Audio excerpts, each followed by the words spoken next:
On a besoin en plus. Avec 59 buts marqués après 21 journées, ça fait que le Barça est tout simplement la meilleure attaque dans ce championnat d'Espagne. Le Barça qui va mieux avec cette victoire. Mais c'est vrai qu'on a une pensée pour Valence. On en avait parlé en avant-match. Avant-dernier de ce championnat. 3 petites victoires en 21 matchs. Et avec des performances comme ça, on a du mal à voir comment ils vont retourner la situation. Oui, parce que là, ils jouent pas, ils essaient de jouer pour gagner un match. Là, il faut jouer vraiment pour pas le perdre, pas prendre de but. Et je pense qu'avec le retour de Diacabi en défense, ça peut être un peu plus solide. On voit que le Barça qui reprend la 3e place, mais encore loin de Real. Effectivement, après avoir joué tous ces 21 matchs, 7 points entre le Real et le Barça. Et Valence avec 16 petits points, toujours donc à cette 19e place. Et c'est compliqué, effectivement, si vous êtes supporter de Valence. En ce moment, ça allait remporter cette rencontre, mais à ce point-là, avec tous ces buts marqués avant la pause notamment, 5 contre une pauvre équipe de Valence. Oui, une équipe de Valence qui était accueillie à froid avec ce joli travail de Lamine Yamal qui va servir De Jong en tant qu'avançante, qui profite de très beaux mouvements. Hein. Les appels de Rafinha, deuxième poteau, Ferran Torres qui va au premier poteau, lui rentre dans l'axe, un contrôle et derrière le beau geste pour marquer. Encore une facilité de Barça pour rentrer, Baldé qui va centrer. Et là, encore une fois, cet appel de Rafinha qui va... Il y a tous les appels des attaquants de Barça qui fait que la défense de Valence n'arrive pas à se retrouver. Et Ferran Torres qui va marquer. Encore une fois, c'est tous ces appels, et ce bon ballon de Fermin pour Rafinha, la sortie mal de gardien de Valence et Rafinha qui montre qu'il est toujours en forme. Et oui, son 12e but déjà en championnat pour le Brésilien. Et il va marquer de pied droit. Il est en pleine confiance. Encore une fois, le Barça, le ballon, ils ne sont pas attaqués. La défense de Valence joue très très haut. Il va mettre ce bon ballon pour Fermin, contrôle et ouvre le pied. Et oui, vous avez dit, ça n'est tous ces appels dans l'axe, effectivement. Encore un là, Rafinha sur le poteau, ça revient sans contrôle. Fermin.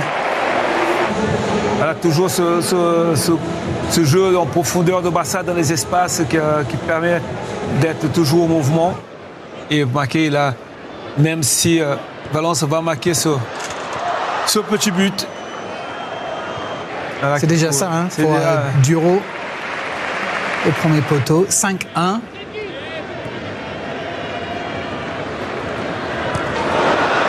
On avait parlé, Lewandowski qui était sur le banc, remplaçant, et qui rentre, je crois que c'est son premier ballon, fait un contrôle, même s'il amène un petit peu à l'extérieur, mais c'est qu'il faut le garder le ballon croisé au sol, il le fait très très bien. On ne peut pas mieux croiser, regardez où ça va entrer.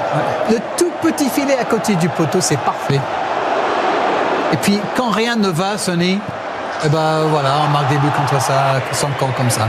Ouais, le 6e ou le 7e, voilà, on sait que cette équipe de Valence est en difficulté. Le Barça, c'était... Le Real Madrid, donc, hier soir, était sur la pelouse de Valladolid, le club géré par votre pote Ronaldo, le vrai.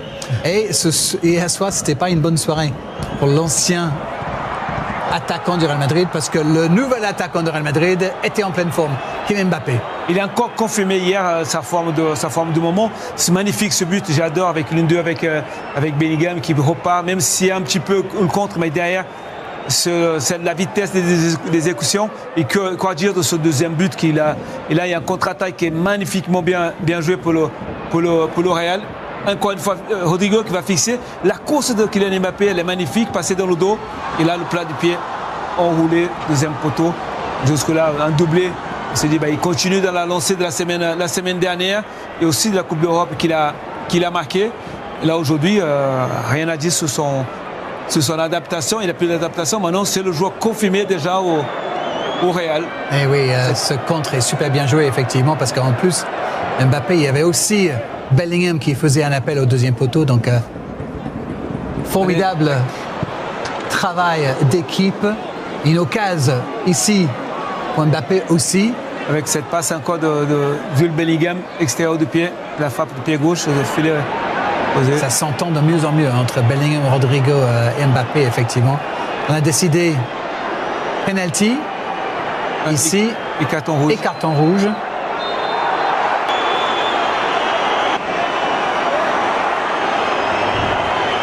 Et donc à 2-0 en jeu de temps additionnel, forcément, c'est pour Kylian pour aller frapper. Et donc c'est son premier triplé devant son arrivée au Real Madrid pour l'attaquant français.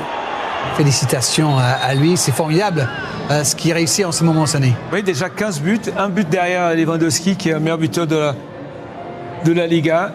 Voilà, c'est magnifique parce qu'on parlait beaucoup de son adaptation. Aujourd'hui, on ne parle plus de poste où il joue.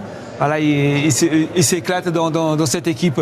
Cette équipe, on a parlé la semaine dernière déjà qu'il est en train de faire ce qu'il fait déjà Karim Benzema, ce Cristiano Ronaldo. Il a de la même lancée que ces joueurs-là, peut-être mieux même, parce qu'au début, même si Karim était un peu plus jeune que lui, n'a pas eu ce début-là, Cristiano non plus. Et là, il est complètement à l'aise dans cette équipe, notamment avec Rodrigo, qui la semaine dernière, il l'a fait briller. Il a encore fait briller hier. Quand on disait Rodrigo, c'est le joueur que tout le monde s'entend pour jouer sur le terrain. Et en plus, comme vous l'avez dit, Darren, une belle entente maintenant avec Jude Bellingham. Oui, de plus en plus, on voit ça, effectivement. Les grands joueurs aiment jouer ensemble. Sonny, vous me dites tout le temps, vous avez forcément raison. Omar, grand joueur que vous étiez, dites-nous. Benjamin, s'il vous plaît. Pardon. Omar. Pardon, excusez-moi. J'ai déjà dit, j'étais un très bon joueur moyen. Oui, toujours, Omar, toujours. Un petit mot sur la forme étincelante de Kylian Mbappé en ce moment. Que, évidemment, il s'est reconstruit une confiance parce que il était assez descendu, avec beaucoup plus dans l'expectative, sous la loupe. Donc là, il est renaître de ses buts parce qu'il le marque souvent et parce qu'il est venu le référent et parce que depuis l'absence de Vinicius, c'est lui le garant absolu des attaques. Donc, mais bon, il faut qu'il puisse encore rester dans cette dynamique dans les matchs qui vont compter, évidemment contre en Champions League et après contre les adversaires beaucoup plus importants, beaucoup plus significatifs en Liga espagnole. C'est vrai, Omar, que Vinicius n'est pas là. Il y a cet espace côté gauche pour Kylian Mbappé, là où il aime jouer. Oui, mais Vinicius, il était le match de Champions League, il était présent, Vinicius. Il a marqué, Mbappé a marqué aussi.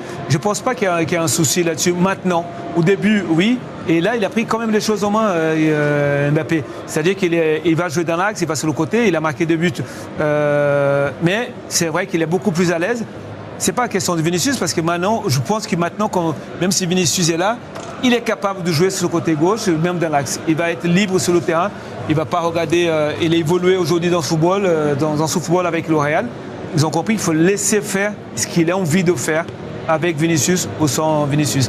Après, c'est Vinicius qu'il faut qu'il fasse attention parce que Mbappé est en train de prendre un petit peu son gâteau.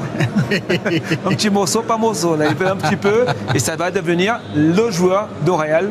Voilà. L'Estade au Real. Oui, effectivement, Sonny. On a entendu Sonny, on a entendu Omar sur Kylian Mbappé. Un petit mot avec Carlo Ancelotti, peut-être.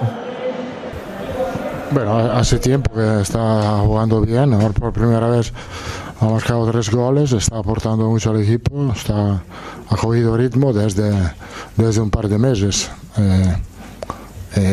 Obviamente para nosotros es un plus, porque